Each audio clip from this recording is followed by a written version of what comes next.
Alright, so I'm gonna try my hand at Oversimplified again. Um I'm gonna try one more time. I think I got a trick. So the Falkland Wars I just did, it went up green and then they blocked it. They made it red.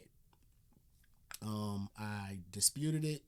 They rejected the dispute. I appealed it. They rejected the appeal, threatened to give my page a strike, my channel a strike if I don't take it down in 7 days. I don't know if y'all know that's typically how it goes. So for the two videos that I do have by them that have been blocked, they're video claims. So I figured I'm gonna do what I do on my comedy channel. I'm just gonna mask the video. So I'm just prepping y'all now. Right now you're probably gonna be seeing an image on the screen. I'm gonna mask the video. I'm just gonna put an image over it, make it transparent, and see if it'll go through like that. You'll still be able to see enough of what's going on in the video, but I figure since it's not humans and it's animated, you're not really missing too much. So I'm gonna try this, and I'm just doing, like I said, I'm doing Oversimplified in order since it's only 33 videos so far. So this one is called the FootballWar. I haven't seen anybody recommend this video, and so I figured this is a great video for me to just shoot my shot at this little trick that I do to get this video to go up green. All right, so let's rock. Quick, you have 2 seconds to name these two countries. You're wrong, unless you got it right. Then good job. They are, of course, Honduras and El Salvador. One thing these two countries have in common is being fanatic about football. Or if you're a freedom-loving patriot, soccer. But do they love it so much they would go to war over it? You bet they would, and that is no bueno. If you look at these two countries, you might notice one major difference, and that is that this one is a lot bigger than this one. However, this one had a larger population than this one, made up mostly of farmers, and there wasn't enough land for them to live and work on. So they started moving from El Salvador to Honduras in search of land, and by the 1960s, a huge number of illegal immigrants had crossed over the border from El Salvador. Meanwhile, in Honduras, it's 1963, and this guy has just staged a military coup to prevent the rise of communism, and is now the military leader of the country. He immediately began harassing the peasants' unions and other left-wing groups, but he's a little insecure about the legitimacy of his leadership. So he holds an election and wins, but then the opposing party says, hey man, that election was clearly corrupt and fraudulent, and also you've been bribed by the rich American banana companies who are taking all of our bananas tax-free, and now our economy is in ruins, and everyone started to get mad at him. Now if you ever find yourself the barely legitimate military leader of a corrupt Central American country, and you start getting into hot water, here's a bit of advice that has been tried and tested throughout the centuries. Blame something else. So he blamed the Salvadoran immigrants for stealing all the land and all the jobs and ruining Honduras. The immigrants found themselves under attack by the hostile locals. Egged on by the rich American banana companies who wanted all the bananas to themselves, the Honduran government began evicting Salvadoran immigrants who had been living on the land for generations and started sending them back to El Salvador. The Salvadoran elite were furious and protested, citing moral reasons, but in reality, they were just getting a little too crowded. So tensions were about as high as they could be, but then...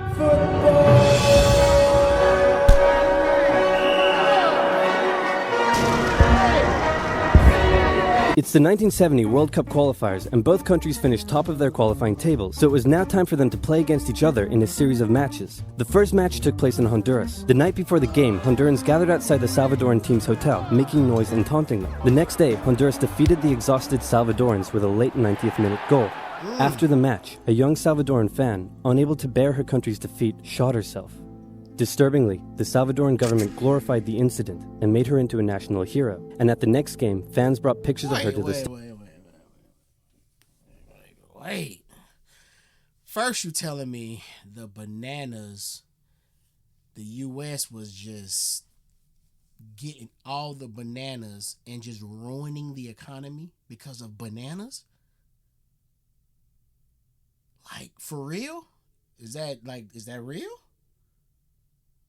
And now you telling me that a girl offed herself because of a 1-point football game? That's not what y'all telling me. Y'all wouldn't tell me that. So why are y'all letting him tell me this? That's not what y'all telling me. That's not what he's telling me. Huh? All right. So stop it. Unable to bear her country's defeat, shot herself. Disturbingly, the Salvadoran government glorified the incident and made her into a national hero, and at the next game, fans brought pictures of her to the stadium. Emotions were running high as the next match took place in El Salvador, and this time the tables were turned. The Hondurans had to endure a sleepless night in their hotel, and the next day, before the match started, instead of the Honduran flag, the Salvadorans raised a dirty rag. So great job at reducing tensions. El Salvador won decisively over the exhausted Hondurans. While spectators battled in the stands, Team Honduras fled home in a bulletproof bus with rocks being thrown at them, and the Honduran coach reportedly told his players that they were lucky they lost. In response to the defeat, Hondurans began terrorizing the Salvadoran settlers even more, in some cases reportedly throwing them off their land and burning down their homes, and the immigrants began fleeing back to El Salvador. The final game in Mexico would decide who went to the World Cup. It was close, but El Salvador came out victorious, knocking Honduras out of the tournament. The atmosphere is riotous, literally, and back in Honduras, attacks on the Salvadoran immigrants further increased. This was too much for El Salvador to bear. With its people under attack and an unmanageable refugee crisis on its hands, El Salvador severed all diplomatic ties with Honduras and declared war. The football war is also known as the 100 Hours War, because that's how long it lasted, making it one of the shortest wars in history. El Salvador started by carrying out air raids on strategic locations within Honduras, including Toncontin International Airport, which prevented the Honduran Air Force from getting into the sky. Then, with their superior army, they began an invasion along two major roads, complete with light tanks and infantry. This is really over soccer games.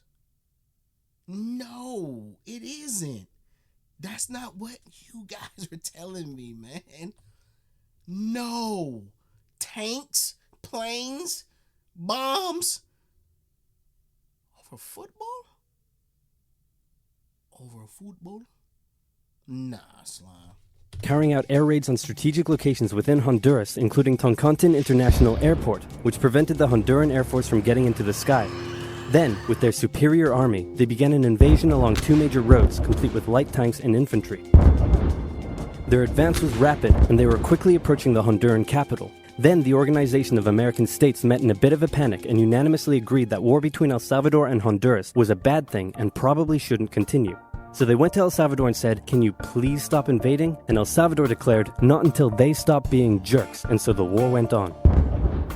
The Honduran Air Force finally got into the sky, and with aid from neighboring Nicaragua, they successfully carried out air raids on Salvadoran air bases and oil facilities, crippling the Salvadoran supply line and stopping their advance dead. Caught in a bit of a stalemate, the situation was no longer advantageous to El Salvador, so when the Organization of American States once again asked them to stop and agreed to ensure the safety of the Salvadoran immigrants, El Salvador relented, and a ceasefire was organized on the 18th of July. Then the OAS said, "Can you now please withdraw your troops from Honduras? No, please, no, please, no, please, no. Do it or we'll sanction you." You know what? Just for you, I'll do it. So El Salvador pulled its troops out of Honduras on the 2nd of August, and with casualties in the thousands, the war was over. The economies of both nations were damaged by the war, and El Salvador didn't have the capability to take care of all the returning immigrants. Bruh, I'm gonna keep asking y'all telling me that because of fan rage and citizen rage of these countries, and basically egos. It's just egos. Behind football scores and games and that they put the entire country's economy at risk just to see who can hold nuts on each other. Just to see who can hold nuts on each other, bro. Who can show they got the biggest huevos. That's what y'all telling me. This is a nutsack challenge. Who got the biggest balls? That's what y'all telling me. Because the video almost done. So this is what y'all telling me, bro. And the United States came in and said, "Bro, I need these bananas. I need this from y'all. Y'all gotta stop. Y'all gotta stop." This is crazy. Nations were damaged by the war, and El Salvador didn't have the capability to take care of all the returning immigrants, a crisis that eventually helped cause a civil war. The war left behind land and border disputes, some of which are still a cause of tension to this day. El Salvador went on to play in the World Cup, but lost every match they played and didn't make it past the group stage. So in the end, nobody achieved anything, and there were no winners. Except for this guy. This will always find a way, boy.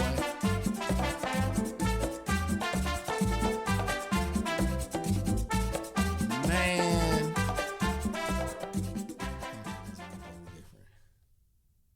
Quick. Nope.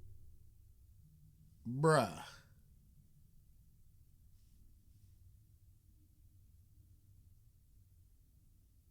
So that happened. All right. Okay. Okay. I'm going to believe y'all. With that being said, please like, comment, share, and subscribe.